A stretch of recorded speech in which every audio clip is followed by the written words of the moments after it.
Bonjour à tous, c'est avec plaisir que je reviens vers vous. J'espère que vous allez bien, que vous avez passé un été et des vacances agréables en ayant pu vous ressourcer et vous reposer correctement, en ayant fait cette coupure nécessaire avec le quotidien ou en ayant trouvé tout simplement le dépaysement pour d'autres ailleurs, même si il ne suffit pas d'aller bien loin parfois. Ce qui compte, c'est de faire le plein d'énergie et de recharger les batteries convenablement. Voilà.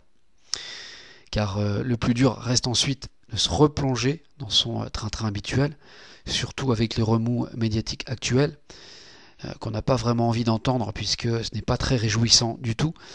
Effectivement, c'est plus difficile de trouver la paix et la sérénité en ce moment, surtout que la plupart des gens s'agitent comme des abeilles durant la rentrée. Nous vivons une période en fait pleine d'ébullition où les énergies fusent dans tous les sens et ce n'est pas simple à supporter, surtout pour les personnes sensibles et intuitives qui le ressentent plus fortement.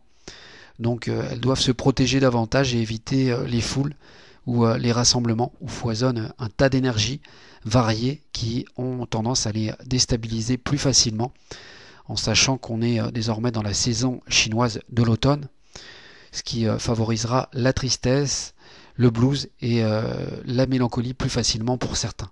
Voilà. Concernant ma dernière vidéo, je tenais à vous remercier de votre soutien déjà et à remercier ceux qui ont eu le courage de faire des vidéos aussi et de se mobiliser pour dénoncer cette loi infâme. Aujourd'hui, je vais faire un point là-dessus avant de partir sur de nouvelles bases et de nouveaux sujets bien plus constructifs, bien plus sains et surtout bien plus intéressants pour l'éveil dès le jeudi 20 septembre. Je vais m'expliquer dès maintenant avant de citer une histoire personnelle que j'ai vécue et qui aujourd'hui est mûre, donc qui me parle en rapport avec l'actualité que nous vivons. Vous comprendrez au fur et à mesure de la vidéo son sens. Du moins, je l'espère, donc je vais vous la raconter dès maintenant. Un jour, un maître que j'ai eu, me voyant pensif par rapport à un souci de la vie quotidienne qui me tracassait énormément, mais qu'il ne sache pas de quoi il en résultait exactement, avait compris que ça n'allait pas. Au tout départ, il est venu attentivement vers moi pour me demander si j'allais bien, comme si rien n'était. Donc je lui ai répondu que oui, alors que c'était faux, car je ne voulais rien dévoiler. Et après quelques secondes de silence, mais un regard qui en disait long, il m'a redemandé « Tu es sûr que ça va ?» Et je lui ai redit que oui. Et alors il a souri et il m'a dit « Tu sais, tout est du vent. Tout ce que nous vivons, tout est du vent. » J'avoue que cette phrase m'a choqué.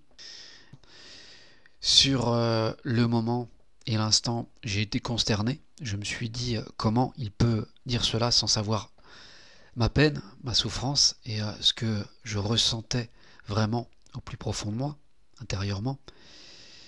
Après tout, il y a des sujets graves avec lesquels on ne plaisante pas. Tout n'est pas à prendre à la légère, c'est ainsi que je le pensais. Je lui en ai voulu pendant un certain temps d'ailleurs, j'ai même douté pendant longtemps de ses propos.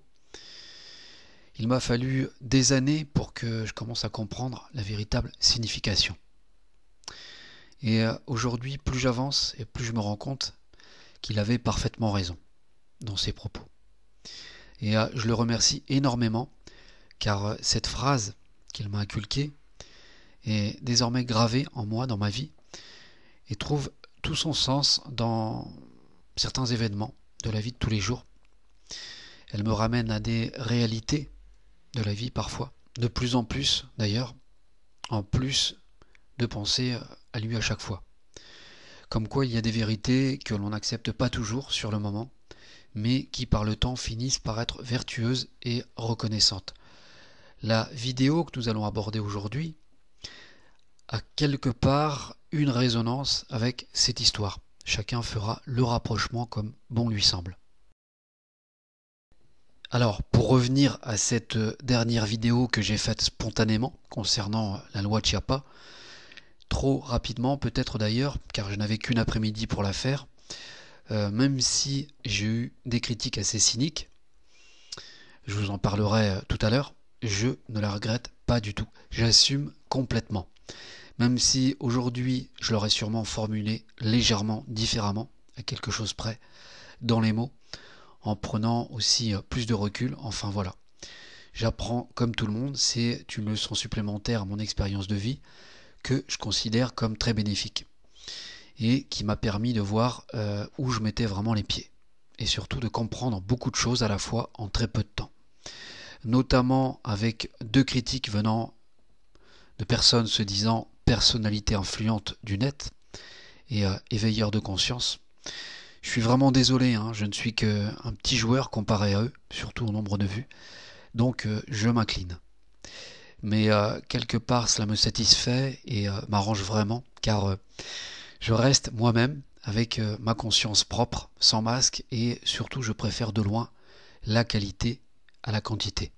Des fois il vaut mieux parler peu, mais bien, que d'être un moulin à paroles vide et creux. Alors, pour faire un petit bilan bref de la loi Chiappa, énormément de choses m'ont déçu.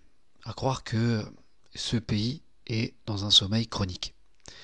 Apparemment, acheter le maillot des Bleus avec la 2e étoile est plus important que l'avenir de ses propres enfants. Surtout qu'en 1 heure de temps, si je me souviens bien, les magasins étaient en rupture de stock, ça se passe quand même de commentaires. Même si je ne veux froisser personne, je n'ai absolument rien contre le football. Revenons à notre sujet. Donc j'ai pu remarquer aussi que les femmes étaient bien plus mobilisées et courageuses que les hommes pour se battre contre cette loi infâme. Probablement car elles donnent la vie et se sentent davantage concernées. Mais quand même, là encore, où sont passés les hommes ? Aux abonnés absents pour les 3/4. Enfin, vu comment cela a dégénéré avec des commentaires colériques et haineux, j'ai préféré couper les commentaires. Ce n'est pas de cette façon qu'on solutionne et mobilise une action, c'est même le contraire. Le triste constat que l'on peut faire, encore une fois, c'est qu'en France on parle beaucoup, mais on agit peu. On préfère voir les autres intervenir avant, pour ensuite participer ensuite. Mais bon, ça peut durer longtemps comme ça, sans que rien ne bouge. Ça explique en grande partie pourquoi les Français se bougent toujours au dernier moment, la plupart du temps. Ils sont assez frileux quand même.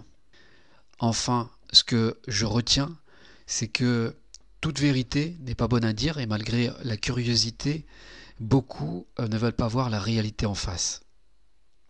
Donc je ne perdrai plus mon temps désormais à me mouiller ainsi. Je ferai peut-être quelques vidéos de temps à autre pour donner des informations, mais sans plus. Cela m'a calmé sur le bien fondé des choses à dire et à ne pas dire. Je crois qu'en France, les gens ne sont pas encore prêts à entendre la vérité, malheureusement. C'est terrible parce que dans le bouddhisme, la chose la plus effrayante est l'ignorance. Donc ce pays n'aura que ce qu'il mérite, ni plus ni moins.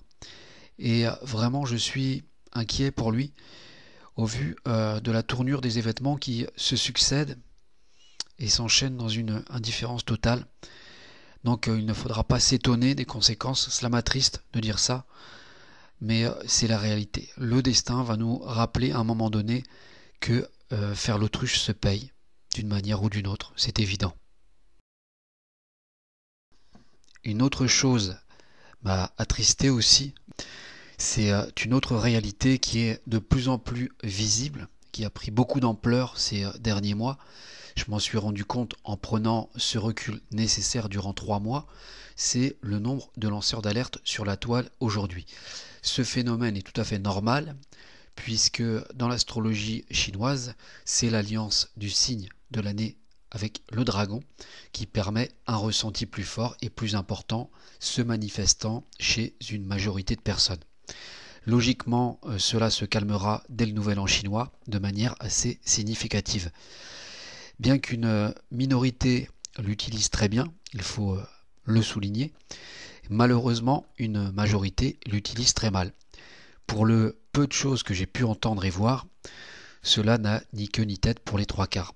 cela m'a littéralement écœuré, autant dans les commentaires, les attitudes, que dans les propos, toujours dans l'excès et dans la manipulation, quand ce n'est pas l'hystérie.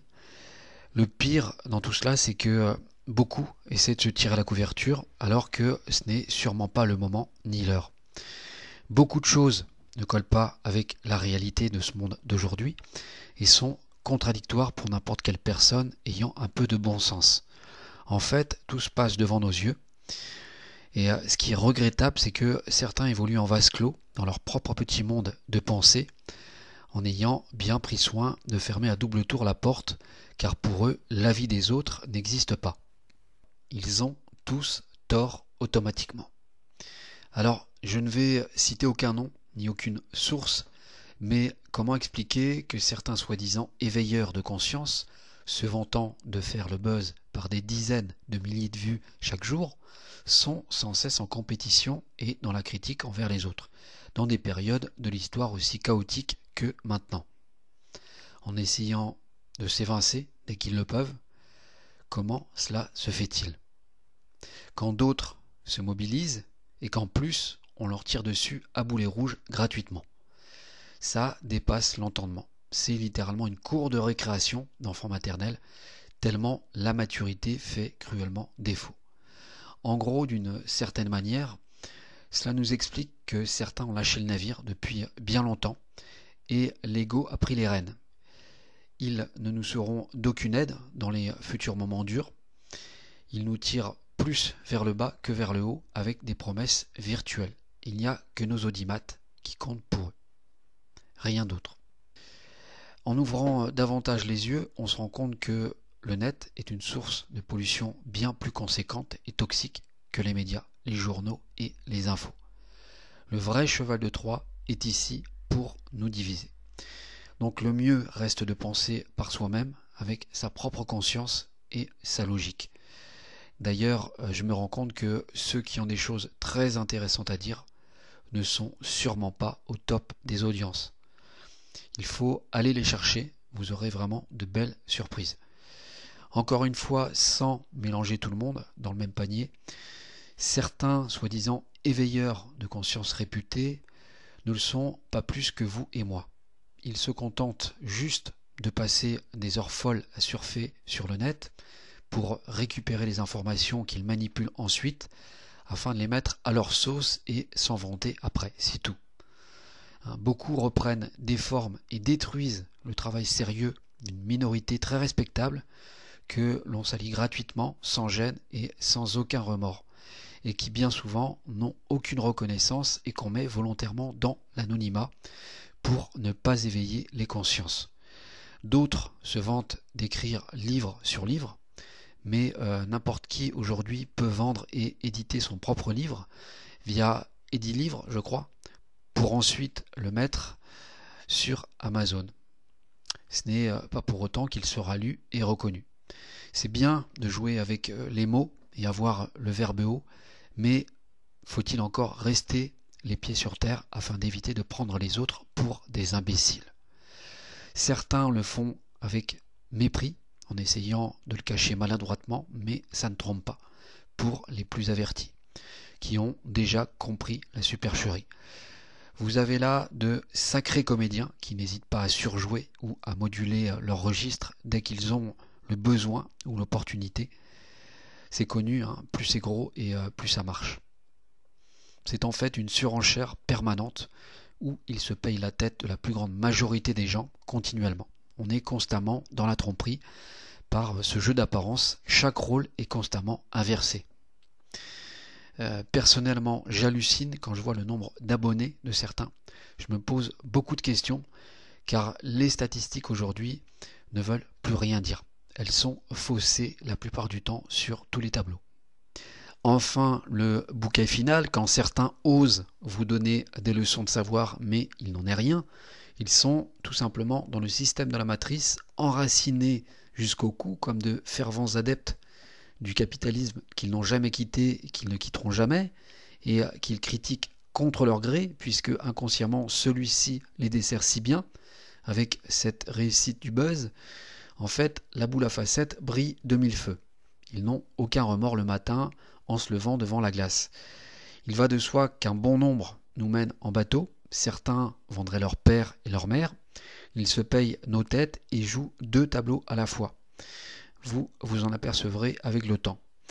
Dans le taoïsme chinois, on parle de 3 forces kuai qui ont une incidence directe en se situant dans notre corps, dont celle notamment de la demoiselle blanche qui joue justement un rôle de bienfaitrice et d'amour auprès des autres, mais en fait c'est un leurre. Et ce type de personne est justement manipulé sans le savoir par cette force qu'elle nourrit abondamment. Donc à ce petit jeu, sur le long terme, cela va coincer pour eux à un moment. On peut en voir les premiers effets d'ailleurs avec cette bataille de bac à sable qu'ils se livrent actuellement pour savoir qui aura le râteau ou la pelle pour faire le plus beau château. Exactement comme des enfants de 5 ans. Quelle misère, quand on sait que ce pays va mal et que ce n'est sûrement pas l'heure de la désunion. C'est pourquoi il faut faire très attention à tout ce qui se dit, car la couverture ne fait pas le livre. Enfin, je rajouterai qu'en Chine, une barbe blanche ne résume pas obligatoirement un signe de sagesse, chez certains, pire quand elle est teintée. D'ailleurs, suite à cette surdose de toxicité, j'ai décidé de m'écarter de ce type de sujet, n'amenant que des énergies de basse vibration. Je ne veux pas être associé à cela, encore moins mélangé. Je n'ai rien à voir avec certains et encore moins avec leurs pratiques douteuses de la conscience. Nous sommes complètement à l'opposé, surtout que certains prônent la spiritualité sans une once de sincérité. Ça se perçoit, ça se sent, ça se voit, c'est de la flûte. Voilà. Et je ne parle même pas du manque de modestie dans leurs propos, qui est visible comme le nez au milieu de la bouche, en ayant un tant soit peu d'observation. La vie est beaucoup plus simple que ça, donc le naturel revient au galop, c'est justement leur faille. Ce que disent certains ne me convainc pas du tout, ça ne colle pas du tout avec la réalité. Trop de signes sont justement contradictoires et m'interpellent. Voilà pourquoi je dénonce cela.